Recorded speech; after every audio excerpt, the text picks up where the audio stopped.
Hello friends, welcome to my YouTube channel. तो कैसे हैं आप लोग? उम्मीद करता हूं कि आप लोग बहुत ही अच्छे होंगे, एनर्जेटिक होंगे, तंदुरुस्त होंगे। तो फ्रेंड्स, आज मैं एक न्यू वीडियो लेके आया हूं जिसमें मैं थंबनेल के बारे में बताऊंगा। थंबनेल क्या होता है, थंबनेल क्यों बनाते हैं और थंबनेल कैसे बनता है। एक रिक्वेस्ट है फ्रेंड, अगर आप लोगों ने अभी तक मेरे चैनल को सब्सक्राइब नहीं किया तो प्लीज़ लाइक एंड सब्सक्राइब कर ले और वीडियो को शेयर कर दे। तो चलिए फ्रेंड्स, इसको अच्छे से समझते हैं। तो सबसे पहले मैं ये बताऊंगा कि थंबनेल क्या होता है। तो थंबनेल बेसिकली किसी भी वीडियो का एक स्मॉल पिक्चोरियल रिप्रेजेंटेशन होता है, फर्स्ट इंप्रेशन होता है, जिससे ऑडियंस को पता चलता है कि वीडियो किस टाइप का है। बेसिकली वीडियो के कंटेंट के बारे में पता चलता है। इससे व्यूअर्स को आसानी होता है और वो लोग अननेसेसरी वॉच करने से बच जाते हैं। तो चलिए फ्रेंड्स, अब मैं बताऊंगा कि थंबनेल क्यों बनाते हैं। तो थंबनेल क्यों बनाते हैं, तो थंबनेल इसलिए बनाते हैं क्योंकि थंबनेल से मैक्सिमम व्यूअर्स को अट्रैक्ट कर सकते हैं।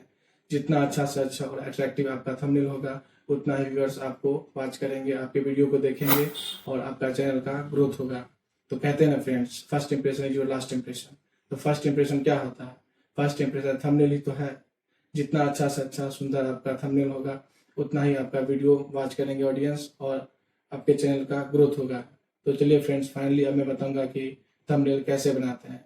तो सबसे पहले प्ले स्टोर ओपन कर लेंगे और पिक्सेलैब डाउनलोड कर लेंगे।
Simply click